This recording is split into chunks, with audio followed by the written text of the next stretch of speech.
Yesterday we discussed how to define a late random variable. Now the example that we considered has a discrete random variable because it takes on discrete values 0 and 1. Okay? So when I is given, x is 0, and when I is odd, x is 1. So it takes on only discrete values. And therefore it is called discrete random variable.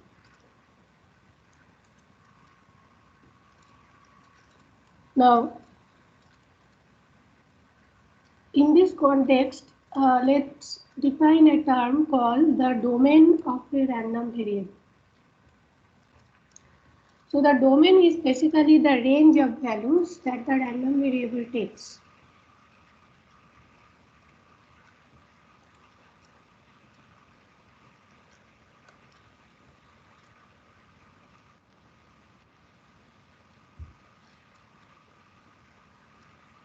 Now, depending on the type of values that the random variable takes, we can have two types of random variable, continuous and discrete.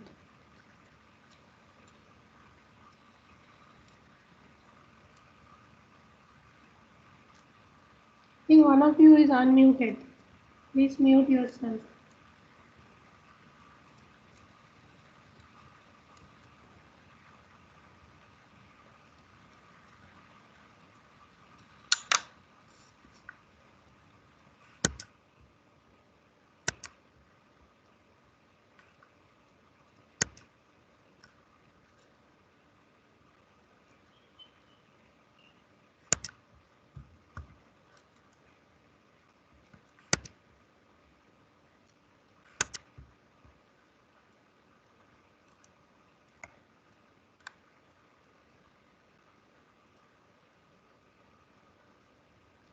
Discrete and continuous random variables.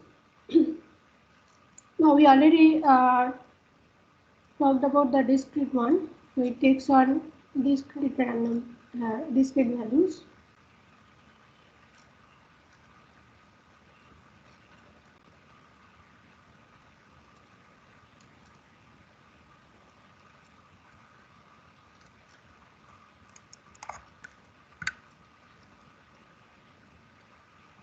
Now a continuous random variable takes on values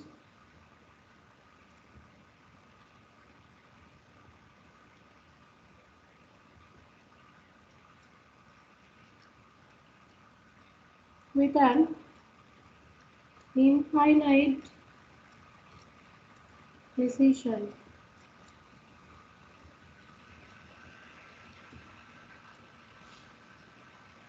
Okay. So infinite precision, that means after the decimal point, we do not have a fixed number of digits, infinite precision. So it is impractical to say that what is the probability that it will take on a particular value. In fact, later we'll show that the probability that the random variable takes on a particular value is actually 0 because of this infinite precision. Instead, we are interested in finding the probability that x is within a range. So we would like to ask, what is the probability that the random variable takes on a value in this range?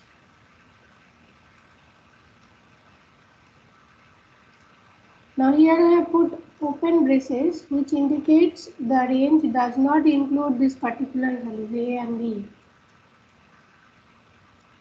Okay. So for a continuous random variable, we are interested in knowing the probability that it takes on a value within a range, not a particular value. Now you can think of discrete random variables easily. In fact, we considered a simple example in the previous class for the discrete random variable. Let's consider some examples of continuous random variables. Now, physical characteristics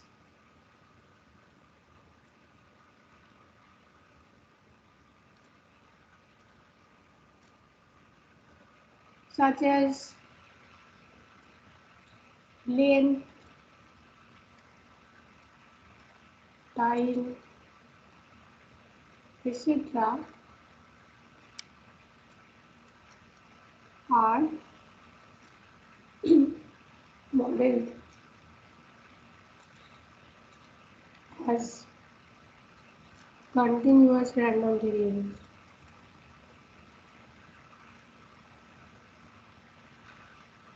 Let's consider a particular example. So, suppose we want to model the length or duration of a random telephone call.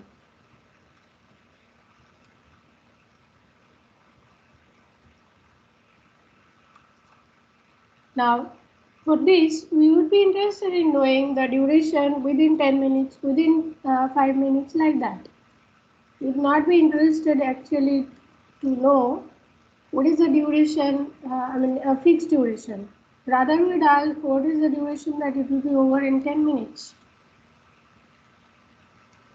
Similarly, length of time that a person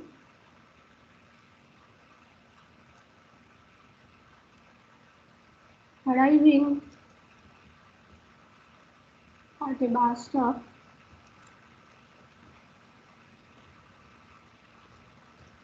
has to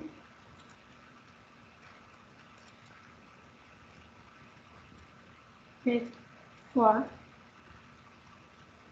to get the next bus.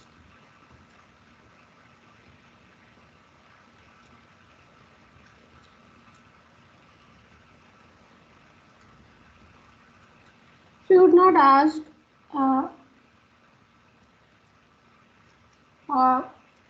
like what is the probability that you would get the next bus after 10 minutes.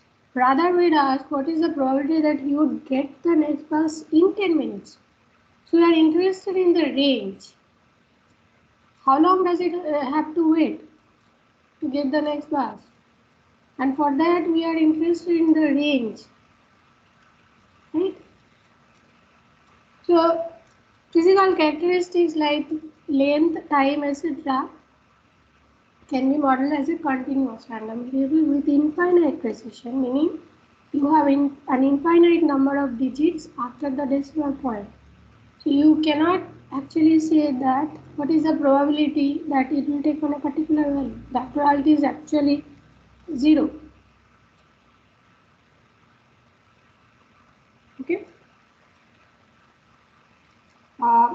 Next, we are going to talk about some important parameters of a random variable. So first, we'll consider the continuous random variable, and then we'll see the discrete equivalent.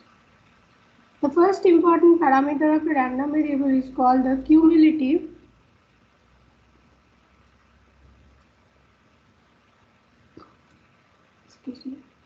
distribution function.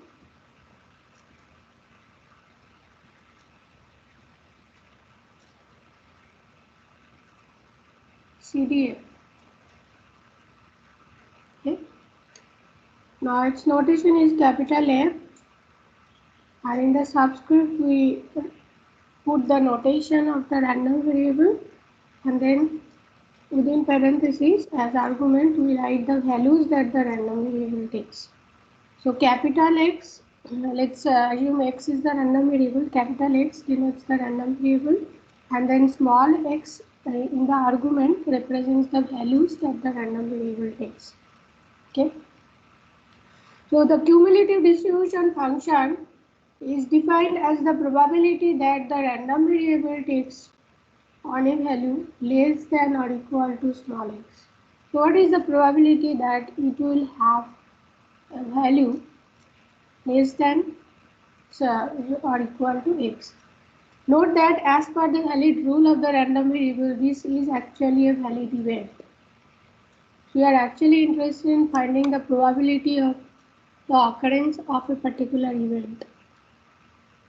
So for each x, we are actually having a particular event, and we are actually finding the probability of the event using the cumulative distribution function. It's not a completely abstract mathematical concept. It has a physical significance. So if x minus infinity implies the probability that x is less than or equal to minus infinity, and this is 0.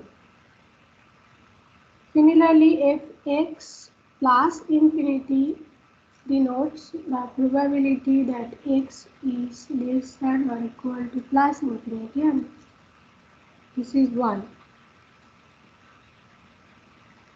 And CDF for a continuous random variable is a monotonically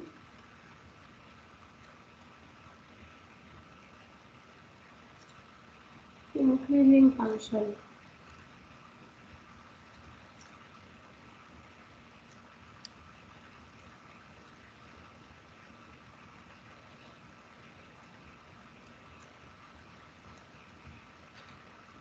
So pictorially, it will be something like this.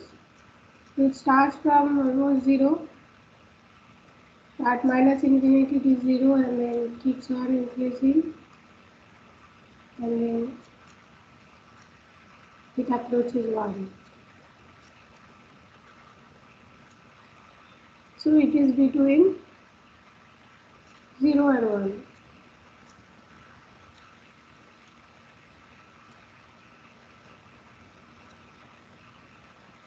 Now let's consider 2 points in the domain. So this is the domain of the random variable. Let's consider 2 points in the domain of the random variable. The first one is, let's say, x, and the second one is x plus dx.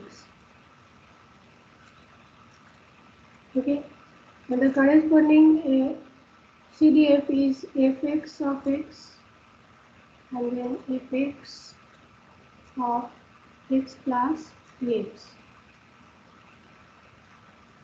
Right?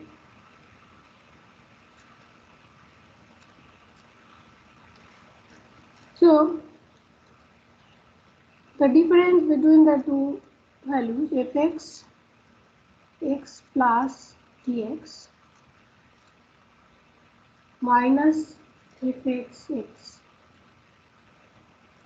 this we can call d fx x.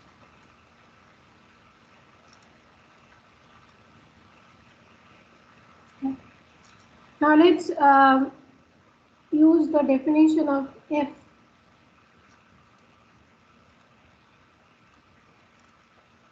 So first f actually is the probability that capital X is less than or equal to x plus dx. The second f represents the probability that capital X is less than or equal to x. Now what is the difference equal to? Can somebody tell me what is the difference equal to in terms of the probability?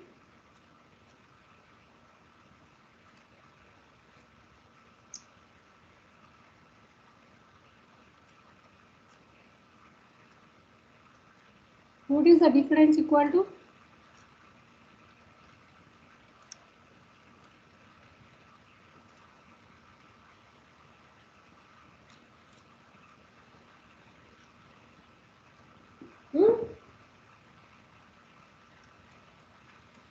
In what region will x lie?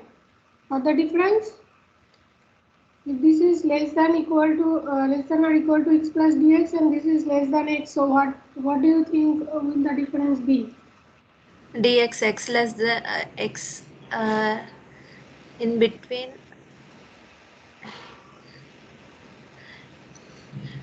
dx, ma'am. What do you mean by dx? I did not understand. I am looking for the range of values that I should put for x.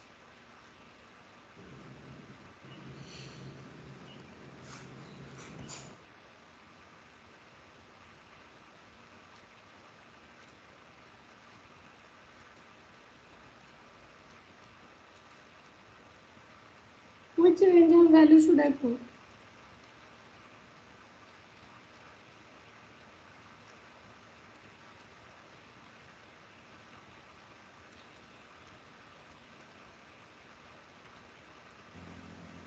Range should be, ma'am, x plus tx to x. When you talk about the range, you tell the upper limit first or the lower limit first. Which one you say first? Lower limit or upper limit? In a range? Sorry. First is lower limit, ma'am. That is x. Where will I put the equal sign? Mm.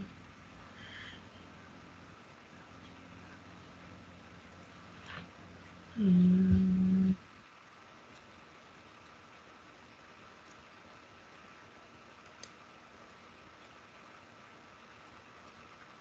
Where will I put the equal sign? Right.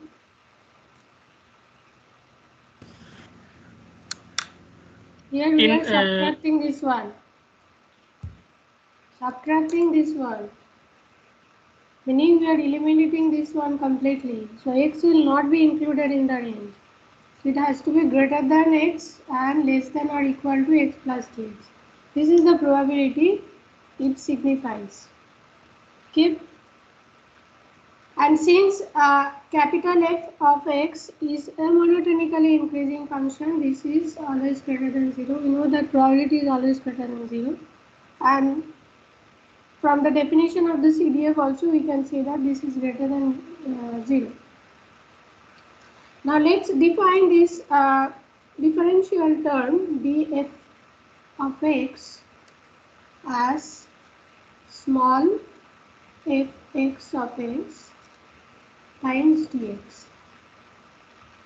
So we are introducing another function small f, and this one is called probability density function.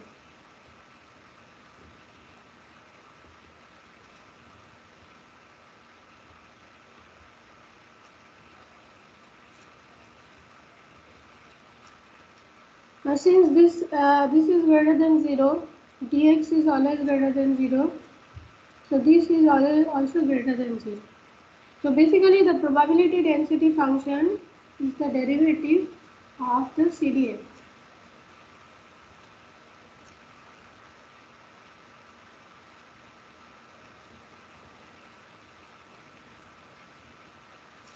And we know that the CDF is a monotonically increasing function, so its slope is always greater than 0, and therefore small f, the probability density function is always greater than 0. Okay.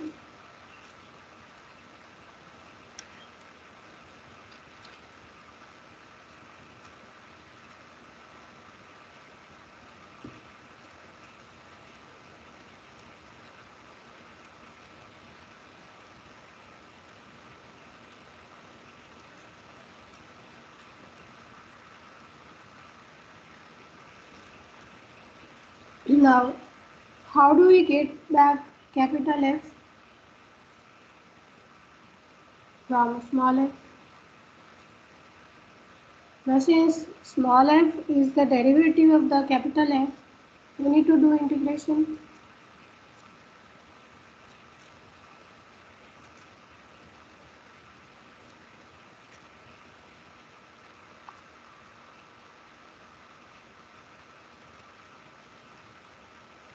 Now, what happens when x is infinity?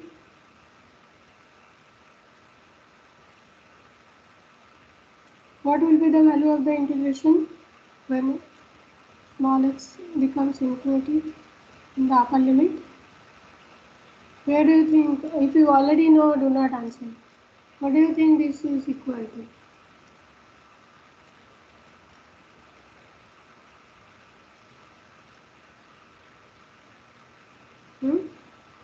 Based on what we discussed about the CDF?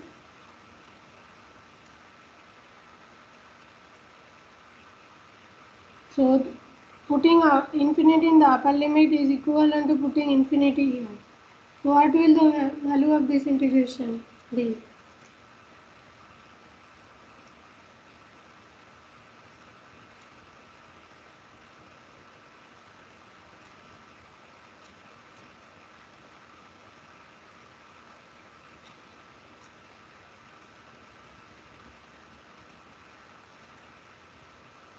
Did you discuss the CDF when x is infinity?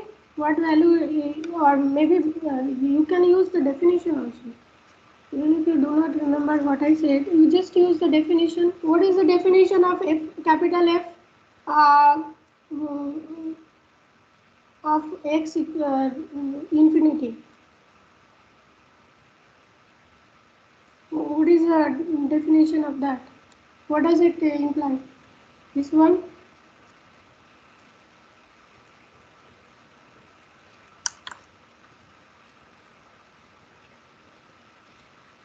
Using probability, what does it signify?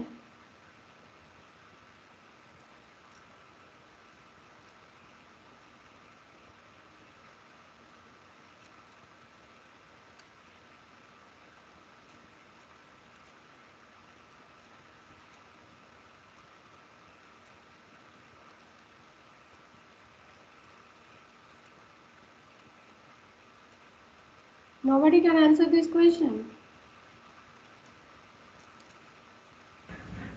Ma'am, No, if you already know, do not answer. Those who are learning just now should answer. What did we discuss about capital F of x being infinity? X being infinity. What is the value? By definition, what value will it have? Ma'am, from minus infinity to plus infinity. So what is the value? When 1. x? Yes, this is equal to 1.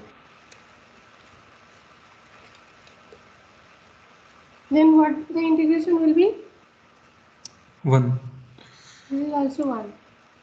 Now we know that this integration is basically the area under the small f.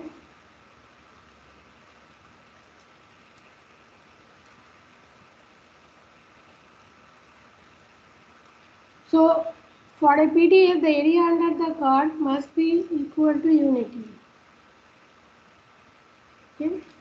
The first requirement is that it has to be greater than 0. Second requirement is that the area under the curve must be equal to unity. Okay. Now we are discussing this in the context of a continuous random variable. So let's quickly also find out this one.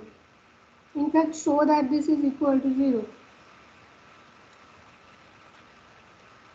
So with the help of the PDF, we'll show. So let's assume that PDF is this.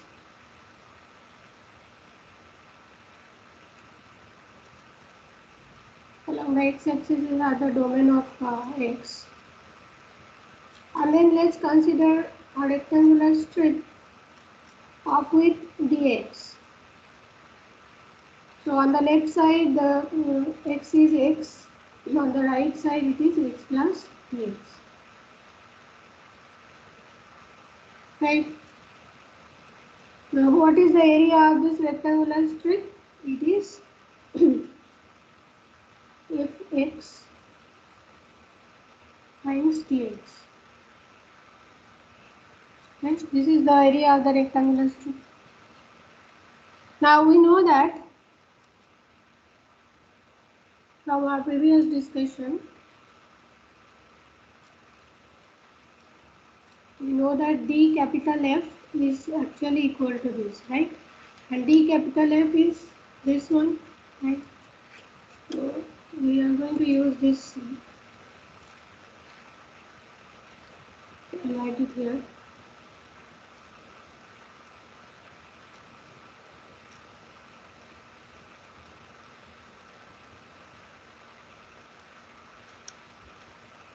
this is equal to the area of the rectangular strip.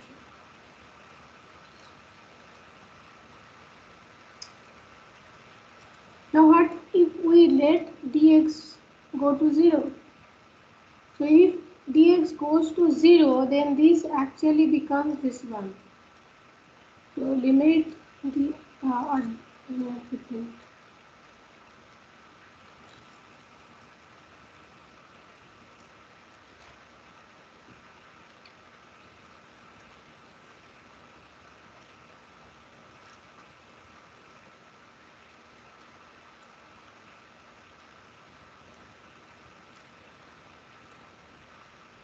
so this will be equal to this one when dx goes to 0, right? Because you put dx tending to 0 on the right side, right? Then this is actually the probability that capital X is equal to small x.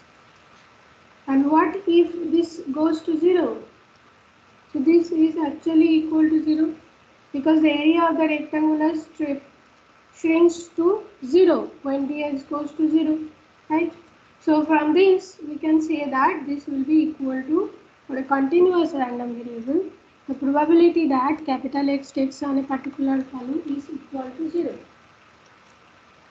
Okay.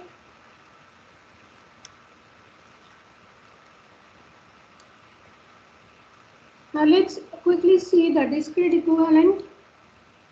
So for a discrete random variable, we know that the probability that the random variable takes on a particular value is not 0, rather it has some finite value. So for a discrete random variable, we define a function called probability mass function.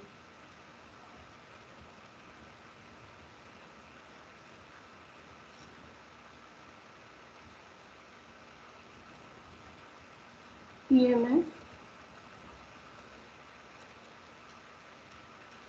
So let's use small p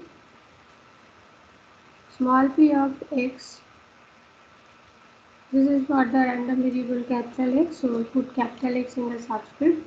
So this is basically the probability that capital X is equal to small x. Now for a discrete random variable, we can define the cumulative distribution function the same way as before. So it basically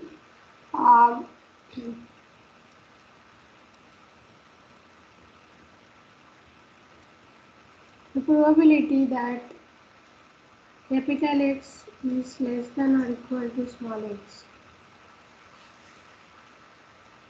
But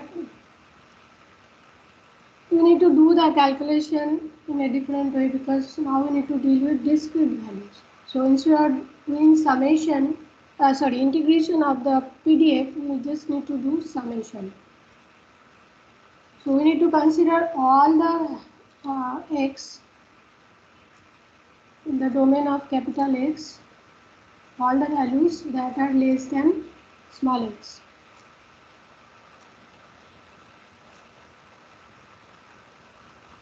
And then sum them up.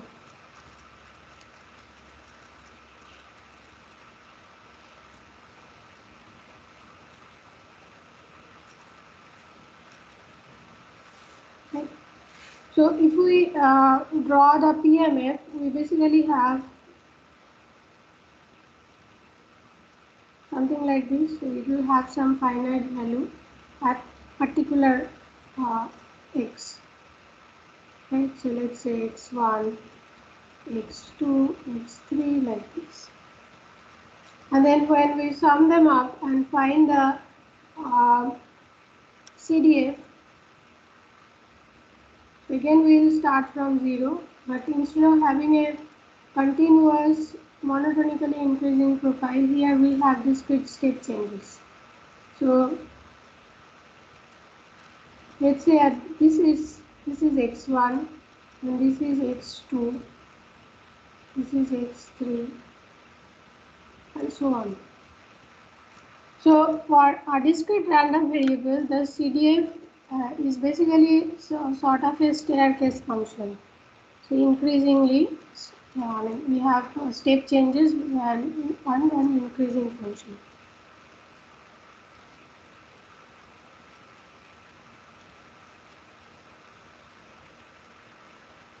Okay. Now, can we have a PDF representation of the PMF?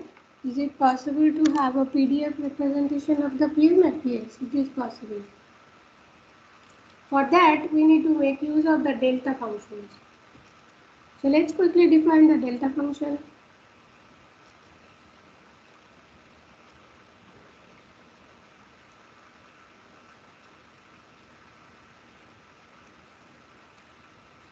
So let's assume a triangular function.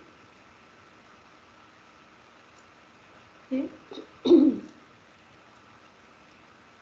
Of width 2 epsilon and its height is 1 by epsilon. So what is the area of this triangle? We know it is half into 1 by epsilon into 2 epsilon. The area of the triangular function that we have considered is actually unity. Okay. Now what will happen if we let epsilon go to 0? We are basically shrinking the base, correct? Now as we shrink the base, what happens to the height? So height increases, right? So in the limit, we basically have a delta function.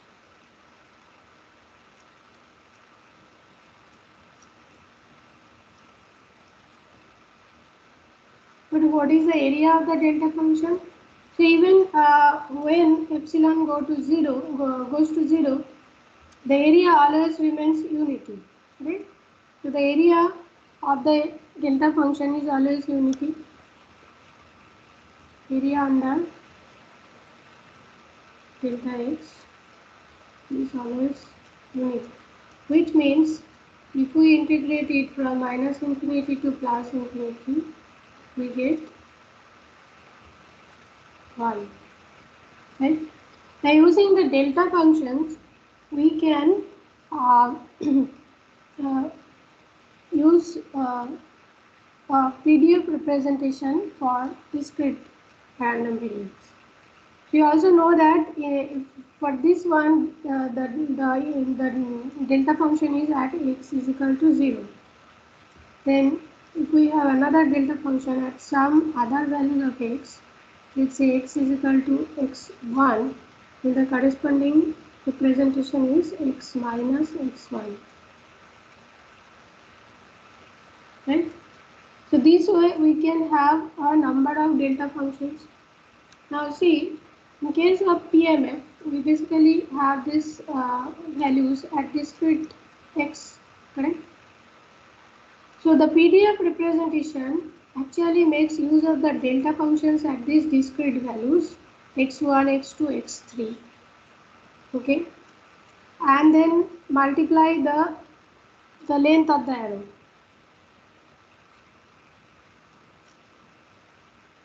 So the PDF representation for a discrete random variable would be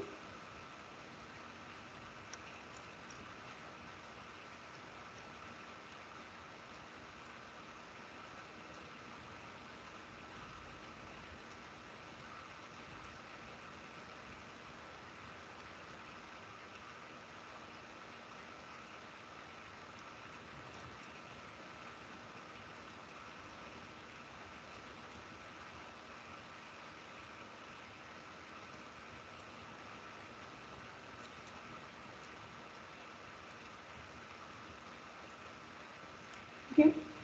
Now basically the factor that we multiply with the delta function is its area, because if you integrate each of the delta functions, you will basically get this value. So this is the area under that particular component. Okay, which we show as the length of the arrow. So this way, using the delta functions, we can have a PDF representation of the PMF. And to find the CDF, we can actually integrate the PDF the same way as that for a continuous random variable. So if we have this one, let's consider a particular example. So let's say we have a random variable like this, which takes two values.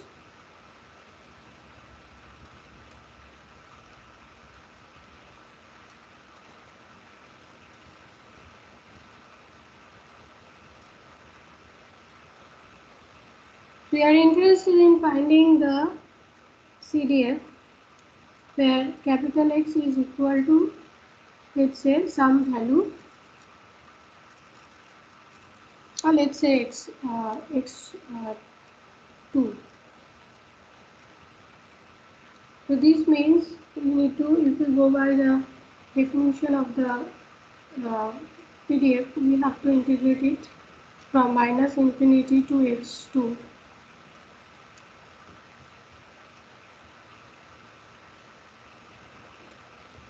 Right? Now we know that the integration of this will be px, because when we integrate this one, it will be unity, right? And this is a constant term, so it will come out. And then from the second term, we have p of x2. So basically, we are summing up the probabilities.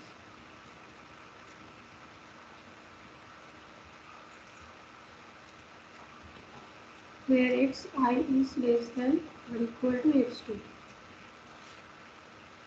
This is how we actually relate the CDF using the PMF. The same thing we are doing with the help of the PDF when we use the delta function. So this is why we say that using the delta functions we can have a PDF representation of for a discrete random variables, because we can do all the operations that we are allowed to do with the PDF in the case of a discrete random variable. Okay, any question?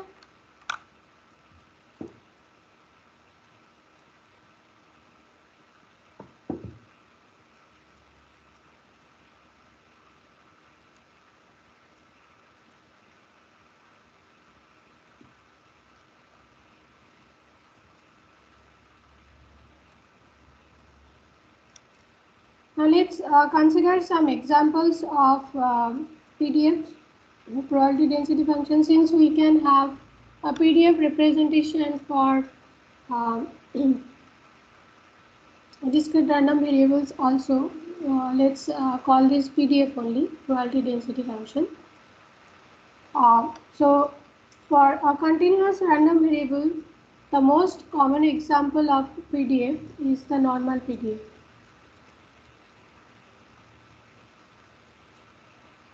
This is also called Gaussian PDF or Gaussian distribution.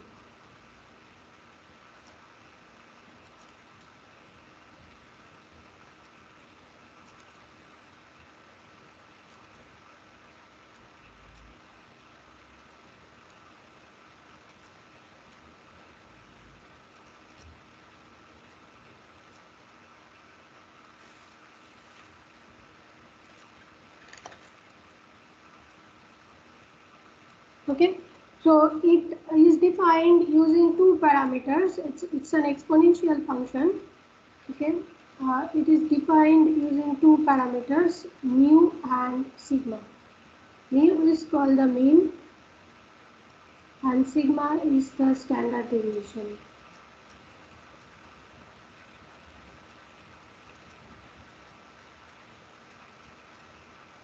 Sigma square is the variance. So how do we define these two terms, mean and variance? So mean is basically the average representative value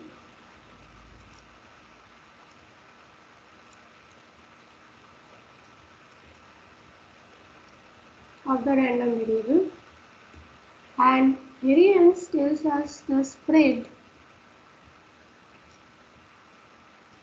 of the random variable around the mean.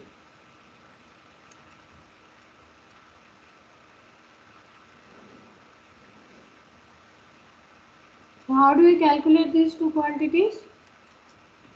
Again, using the PDF, we can calculate mean and standard deviation. Actually, we calculate the variance and then the square root of the variance is the standard deviation.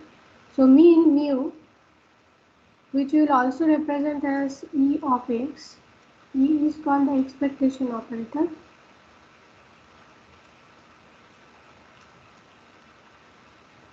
So it's defined as follows.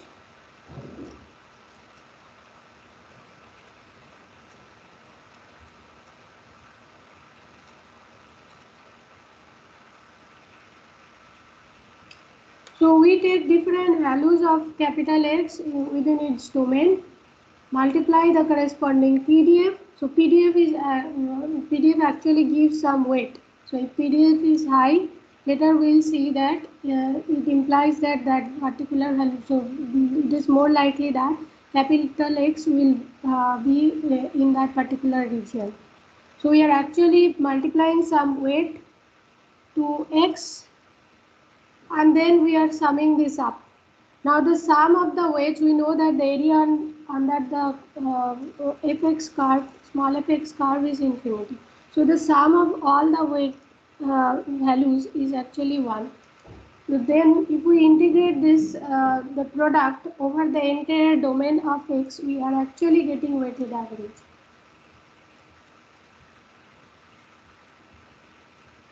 We can always express integration in the form of a summation, right? So we are actually doing something like this. We are just multiplying some weight.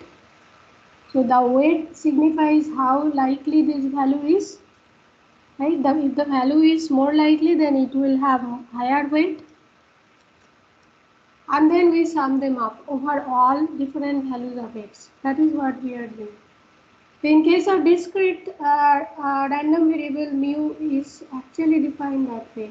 So we take xi, all the different discrete values of x, and then multiply the corresponding PMF. And if we have a PDF representation for that discrete random variable, we can use the integration.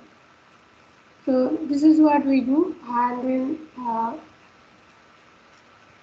basically you need to consider the entire domain.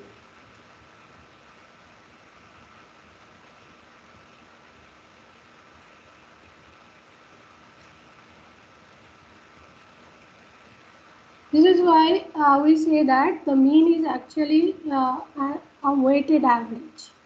Okay, so it tells us the average representative value of the random variable.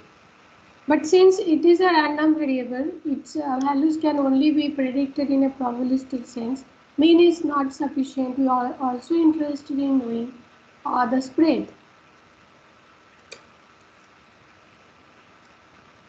The spread or the variance is defined as follows.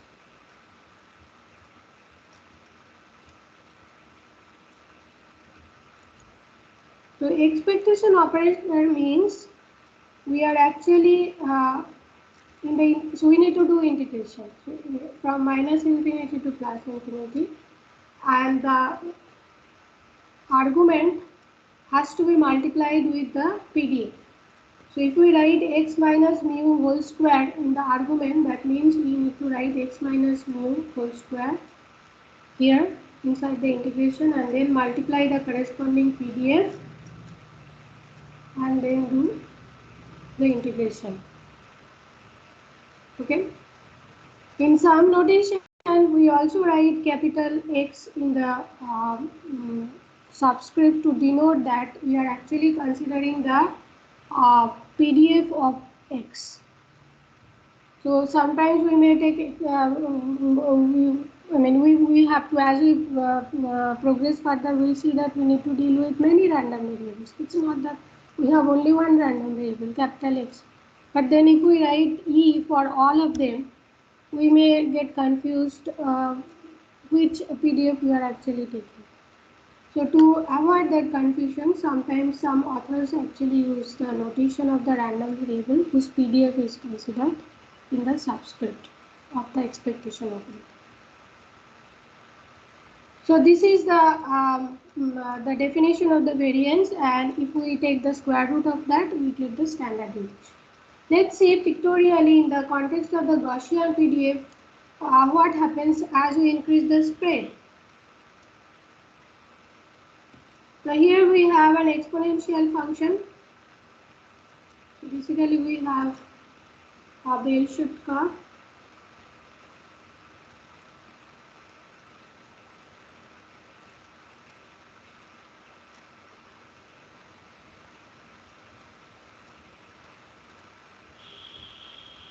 Now this is for some mean, let's say mu.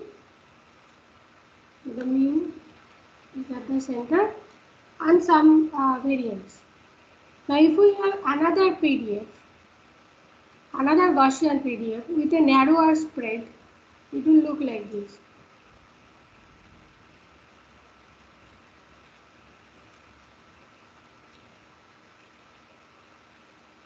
So it has a narrower spread.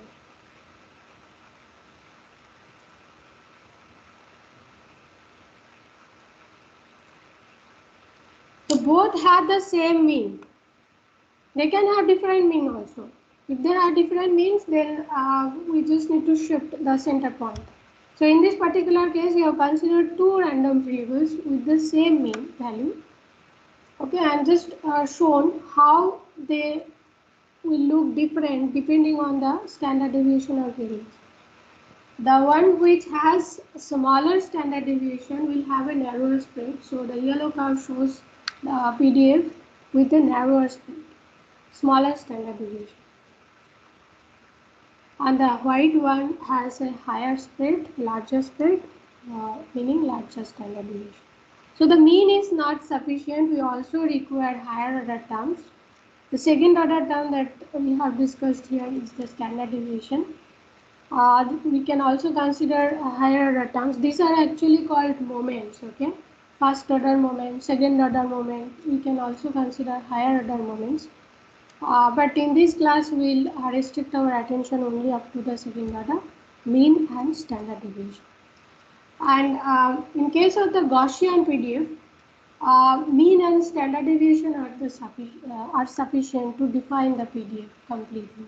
But that may not be the case with other PDFs. Okay.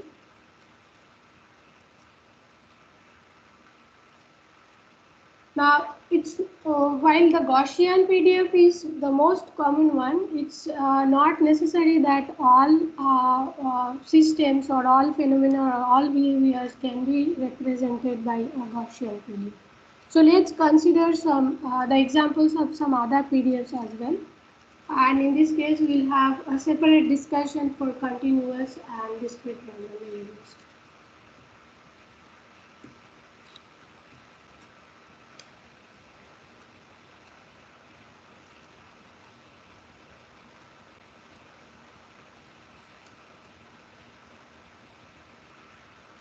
First, we'll consider continuous random variables.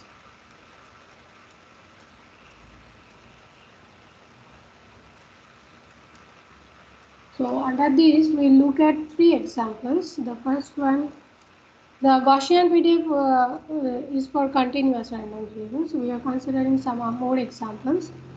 The first one is Rayleigh distribution.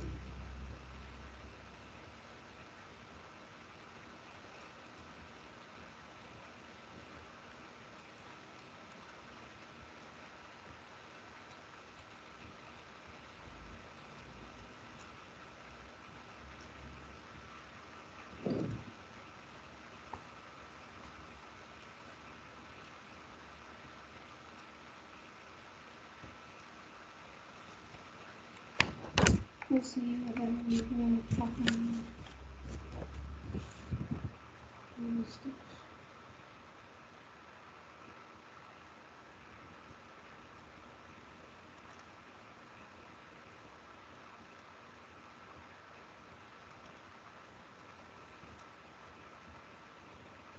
Okay, u of x is actually the unit step function.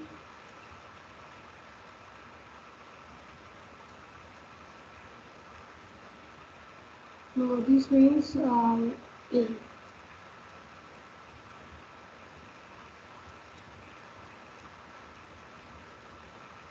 this randomly it will take on only positive values, and it looks like this. The PDF looks like this.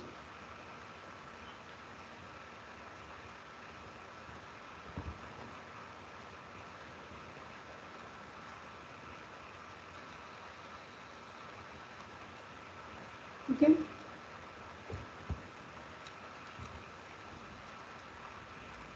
So when do we use the Rayleigh distribution? In signal processing, we often have this distribution. So later we'll see that when we do signal processing, the incoming signal, it's denoted as S of t, is split into two quadrature components, I of t plus j q of t.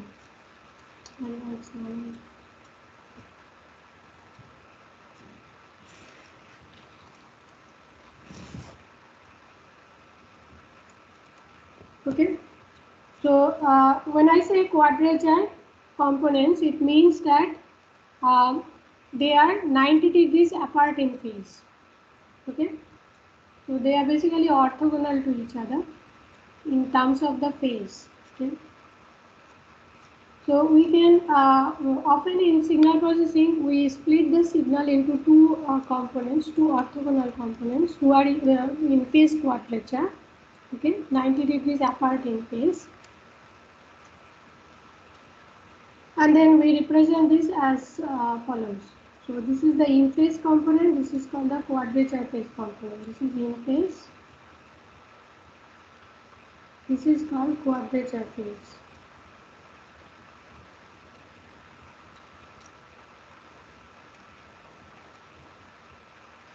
Okay. Now since we are dealing with the incoming signal, it always has noise or measurement error.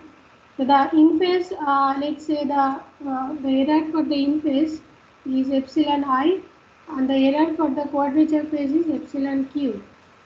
And often the measurement errors are modeled as Gaussian distributed. Okay, later we'll see a theorem which justifies this assumption. Okay, so we assume that they are Gaussian distributed. They have Gaussian distributions or Gaussian PDF.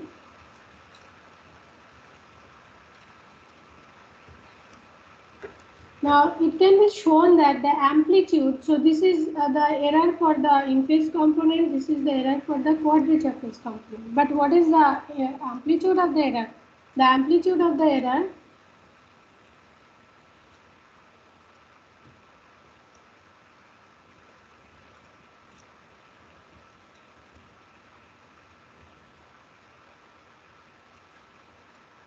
is actually, because they are two quadrature components, phase quadrature, orthogonal, so we need to square and sum them and then take the square root of that.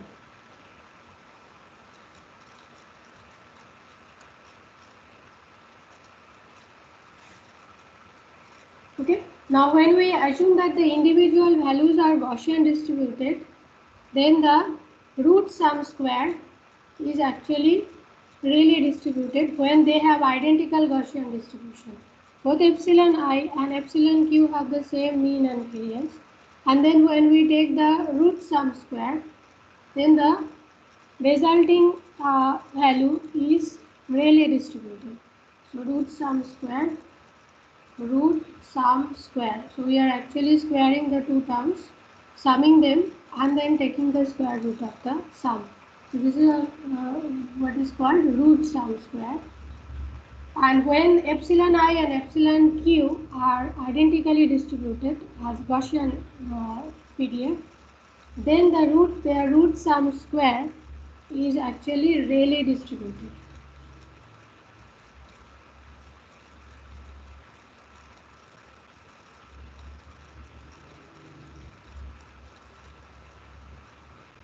Another example of Rayleigh distribution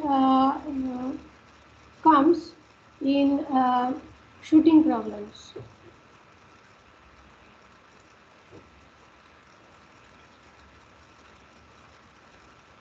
Target shooting problems. So in target shooting problems, what the shooter has to do, he has to hit at the bullseye. So there are a number of concentric circles, and the center is called the bullseye.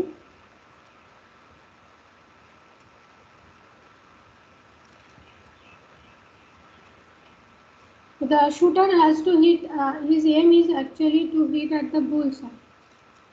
It's very difficult, right? So often the person will miss it and end up shooting somewhere else, right? We have seen such distributions, right? Now the radial distance of the misses from the center, so this distance, this is where the shooter has hit. Then this distance, radial distance of the misses, can be represented as Rayleigh.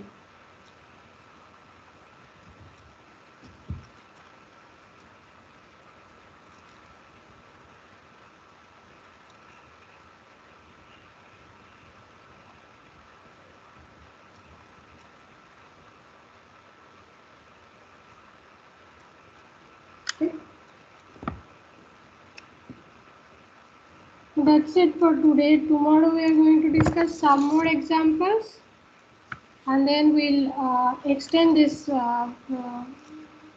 concept to two random variables, how we can deal with two random variables after that. Yeah, tomorrow we have two classes. In both the classes we'll have theoretical discussion mainly. If time permits, we can look at some examples also. Okay. Any question? No question.